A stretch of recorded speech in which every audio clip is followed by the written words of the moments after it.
사랑과 은혜가 많으신 하나님 아버지, 저희들을 기도의 자리로, 말씀의 자리로 인도해 주셔서 감사합니다.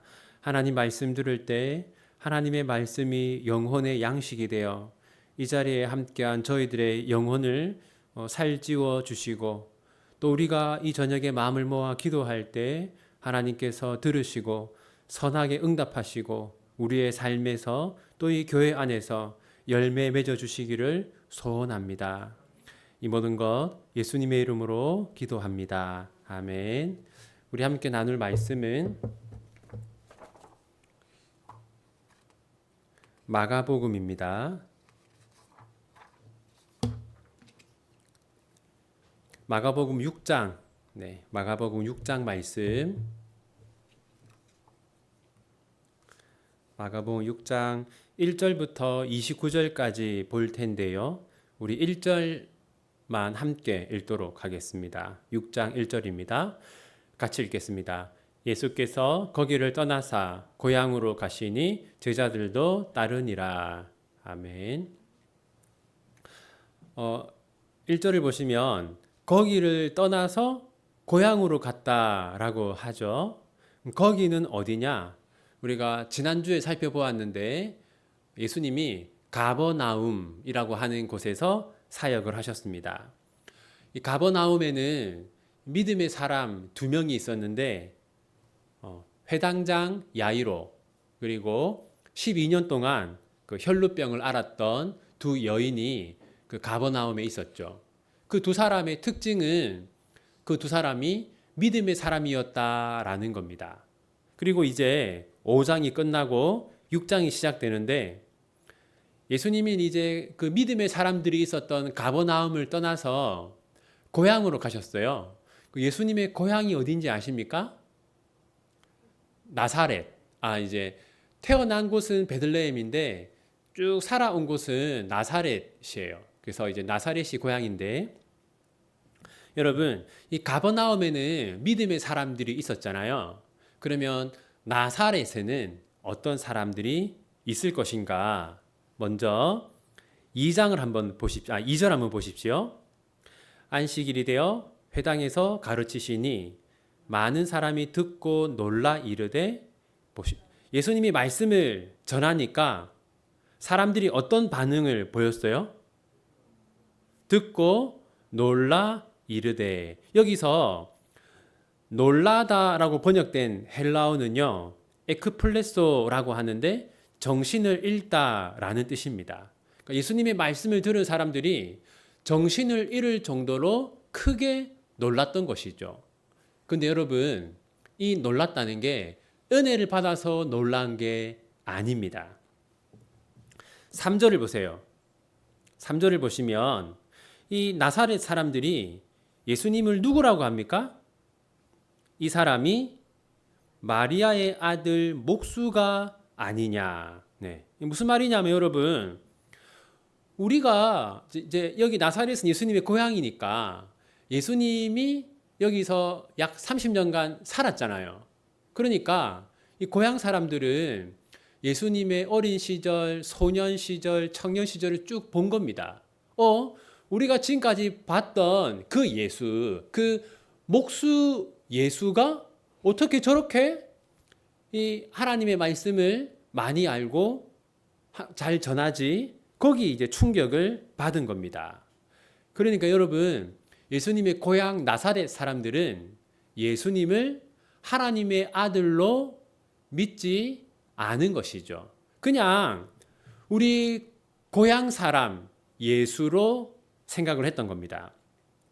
그래서 3절 뒷부분을 보세요. 고향 사람들이 예수님을 어떻게 했습니까?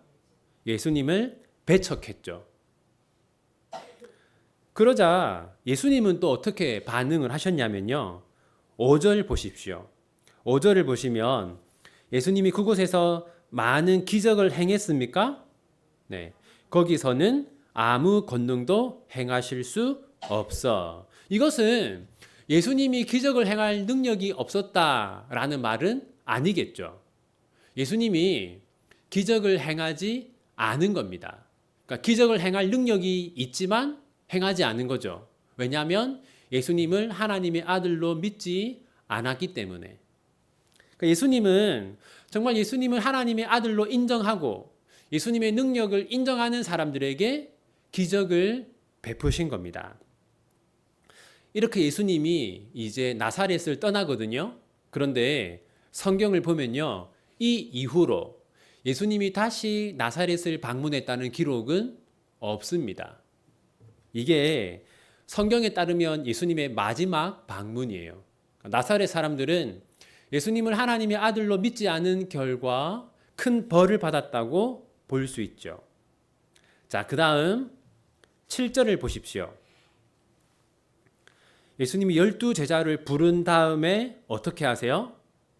둘씩 보내시며, 이제 예수님의 제자들을 이제 이스라엘 전역으로 선교사로 보내는 겁니다. 이때 예수님이 4가지를 행하셨는데요. 첫째, 7절을 보면 어떤 능력을 주셨어요? 네, 귀신을 제어하는 능력을 주셨어요. 선교사로 파송하는데 귀신을 제어할 능력은 왜 주셨을까요? 그 이유는 이 선교라는 것, 즉 우리가 전도하고 복음을 전하는 일은 영적 전쟁이기 때문입니다. 우리가 복음을 전할 때는 반드시 이 귀신들의 악한 영들의 방해가 있어요. 그래서 예수님은 귀신을 제어하는 능력을 주신 것이죠. 두 번째, 이제 여러분 이 선교사로 간단 말이에요. 그러면은 가방에 어떻게 해야겠습니까?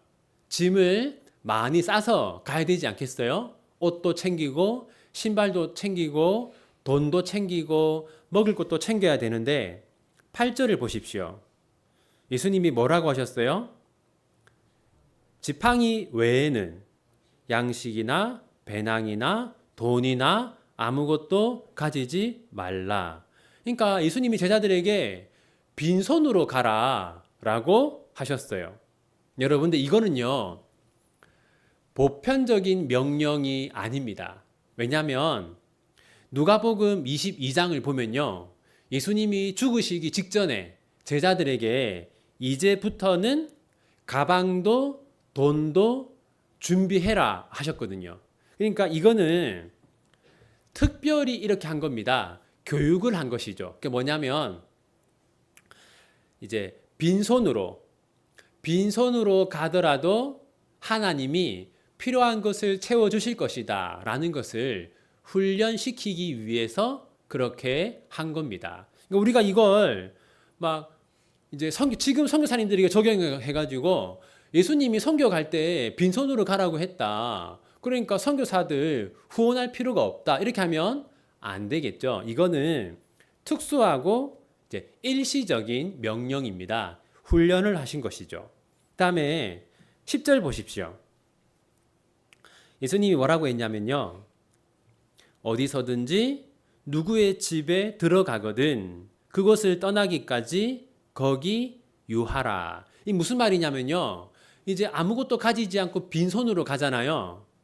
그러면 어느 마을에 들어갔을 때 여관에서 지낼 수 없으니까 신세를 져야 되지 않겠습니까? 그래서 이 세 번째는 너희가 가는 곳에서 다른 사람의 도움을 받아라 이렇게 말씀하신 것인데 이건 바꾸어 말하면 너희들이 가는 곳에는 너희들에게 먹을 것을 주고 너희들을 재워줄 사람들이 있을 것이다. 그러니까 하나님이 다 예비해 놓을 것이다. 그 말씀을 하신 겁니다. 그 다음 네 번째는요. 11절을 보세요. 어느 곳에서든지 너희를 영접하지 아니하고. 무슨 말이냐면 예수님이 제자들에게 너희들이 가서 복음을 전하기만 하면 다 너희들을 환영할 거다. 그게 아니라 너희들을 거부하는 사람들이 있을 것이다. 이렇게 말씀을 하셨어요. 자, 그리고 이제 14절을 보면요. 중요한 사람이 나오는데 누가 나옵니까? 네, 헤롯. 여러분 성경에는요. 헤롯이 여러 명 나옵니다. 여러 명 나오는데요. 예수님이 태어났을 때 동방박사를 만났던 그 헤롯, 그 헤롯은 헤롯 대왕이라고 해요. 그 다음에 여기 나오는 헤롯은 헤롯의 아들, 헤롯 안티파스라고 합니다. 자, 여기 보면 이제 헤롯이 예수님에 대한 소문을 듣습니다. 그 이제 헤롯이 사람들에게 물어요. 저 예수는 누구냐? 그러니까 사람들이 뭐라고 하냐면 14절 보면 이제 헤롯은 예수님이 누구라고 했어요? 네, 세례 요한이 다시 살아난 거다. 그렇게 했고 15절 보세요. 또 다른 사람들은 뭐라고 했어요? 엘리야다.